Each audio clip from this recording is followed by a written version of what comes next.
Om Sai Ram. This is Sai Satcharitra chapter 22. This chapter covers the following: the rescues from Serpent-bites of the following people: Balasaheb Mirikar, Bapusaheb Booty, Amir Shakkar, Hemadpant, and Baba's opinion regarding the killing of serpents. Preliminary: how does one meditate on Baba?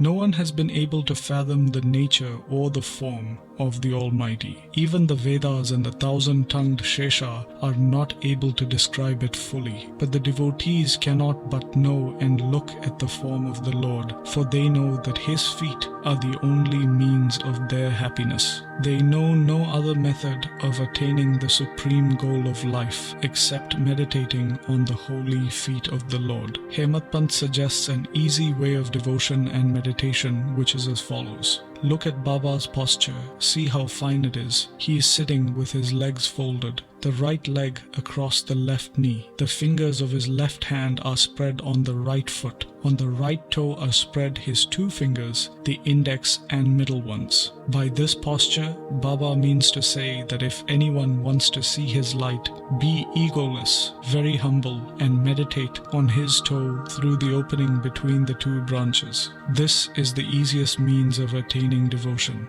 Now let us turn for a moment to Baba's life. Shirdi had become a place of pilgrimage on account of Baba's stay. People from all quarters flocked there, and both the rich and the poor began to be benefited in more ways than one. Who can describe Baba's boundless love, his wonderful knowledge, and his all-pervasiveness? Blessed is he who could experience one or all of these. Sometimes Baba observed long silences which were, in a way, his dissertation on the Brahman, and at other times he was consciousness, bliss incarnate. Sometimes he spoke in parables, and at other times indulged in wit and humor. At times he was quite unambiguous, that is clear, and at times he seemed enraged. Sometimes he gave his teachings in a nutshell, while at other times he argued at length. Many a times he was very direct. In this way he gave varied instructions to people according to their requirements. His life was therefore inscrutable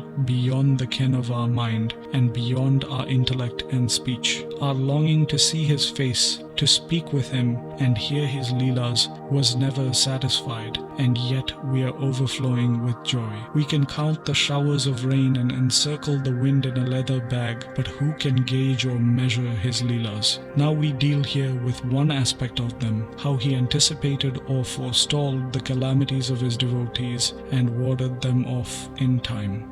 Balasaheb Mirikar. Balasaheb Mirikar, Sardar Kakasaheb Mirikar's son, was Mamlatdar of Kopargaon. He was going on tour to Chitali. On the way, he came to Shirdi to see Sai Baba. When he went to the masjid and prostrated himself before Baba, the usual conversation regarding health and other matters commenced, when Baba suddenly sounded a note of warning as follows. Do you know our Dwarka Mai? As Balasaheb did not understand what Baba meant, he kept quiet, and Baba continued, Our Dwarka Mai is where you are seated. She wards off all the dangers and anxieties of her children who sit on her lap. This Masjid Mai, its presiding deity, is very merciful. She is the mother of simple devotees whom she will save in calamities. Once a person sits on her lap, all his troubles are over. He who rests in her shade gets bliss. Then Baba gave him Udi and blessed him by placing his protecting hand on Mirikar's head. When Balasaheb was about to depart, Baba again said, Do you know the Lamba Baba, the serpent? Then closing his left arm like a fist, he brought it near his right elbow, and moving his left arm like the hood of a serpent, he said, He is so terrible, but what can he do to the children of the Dwarka Mai? When the Dwarka Mai protects, what could the serpent possibly do? Everyone who was present there was curious to know the meaning of all this and its reference to Mirikar, but no one had the courage to ask Baba about this. Then Balasaheb bowed before Baba and left the masjid with Shama. Baba called Shama back and asked him to accompany Balasaheb and enjoy the Chitali trip. Shama went up to Balasaheb and told him that he would travel with him,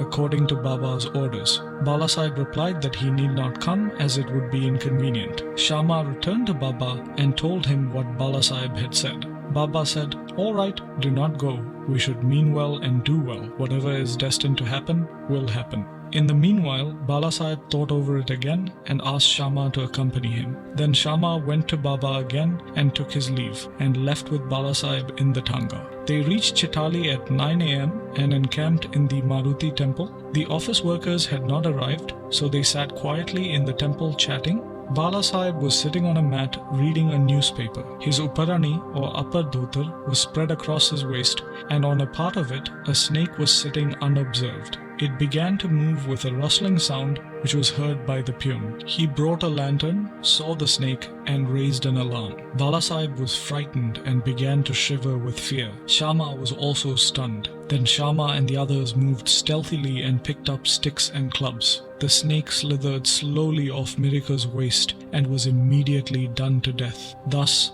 this calamity, which was predicted by Baba, was averted, and Balasaheb's love for Baba increased immensely. Bapusaheb Bhuti, a great astrologer named Nanasaheb Dengale, said to Bapusaheb Bhuti one day, "Today is an inauspicious day for you. There is a danger to your life." This made Bapusaheb restless. When Bapusaheb came to the masjid that day, Baba said to him, "What does this Nana say? He foretells death for you." "Well, you need not be afraid. Tell him boldly, let us see how death kills." Later in the evening, when Bapusaheb went to relieve himself, he saw a snake. His servant saw it too and lifted a stone to strike at it. Bapusaheb asked him to get a big stick, but before the servant returned with the stick, the snake was seen slithering away and soon disappeared. Bapusaheb remembered with joy Baba's words of fearlessness. Amir Shakkar.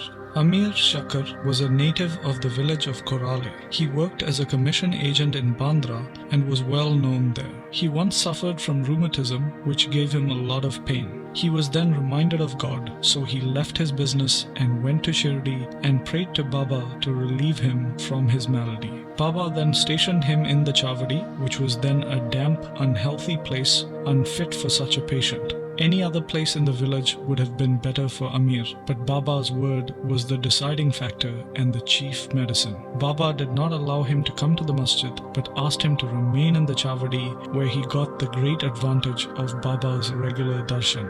Baba passed by the Chavadi every morning and evening and stayed there overnight every alternate day. So Amir received Baba's contact very often. Amir stayed there for a full 9 months, and then somehow or the other he had a disgust for the place. So one night he stealthily left the place and came to Kopargaon and stayed in a dharamshala. There he saw an old dying fakir who asked him for water. Amir brought some water and gave it to the fakir. As soon as the fakir drank it, he passed away. Then Amir was in a fix. He thought that if he went and informed the authorities, he would be held responsible for the death, as he was the first and sole informant. He repented leaving Shirdi without Baba's leave and prayed to Baba. He then decided to return to Shirdi that same night and ran back to Shirdi, remembering Baba and chanting Baba's name on the way.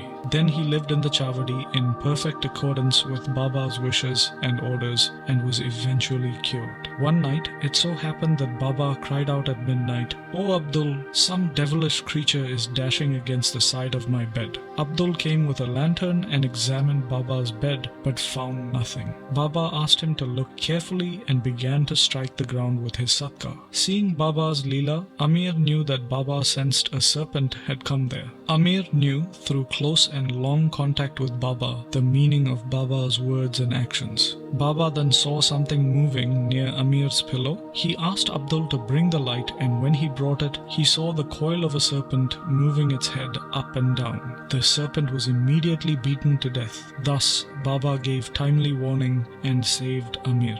Hemadpant's experience, the scorpion and the serpent. At Baba's recommendation, Kakasaheb Dikshit read 2 works of Sri Eknath Maharaj, the Bhagavad and Bhavarata Ramayana, every day, and Hemadpant had the good fortune of being amongst the audience. Once, when a portion from the Ramayana about Hanuman's testing Rama's greatness according to his mother's instructions was being read, all the listeners were spellbound. Hemadpant was one of them. A big scorpion, no one knew where it came from, sat on his uparani, that is, his upper dhotar, which was on Hemadpant's right shoulder. At first it was not noticed, but as the Lord protects those who are intent on hearing his stories, Hemadpant casually cast a glance over his right shoulder and noticed it. It was dead silent and did not move at all. It seemed as if it too was enjoying the reading. Then, with the Lord's grace, Hemadpant stealthily took the two ends of his dhotar, folded them, and enclosed the scorpion within. Then he went out and threw it out into the garden. On another occasion, a few people were sitting on the upper floor of Dikshit's Wada just before nightfall when a serpent crept through a hole in the window frame and sat coiled up.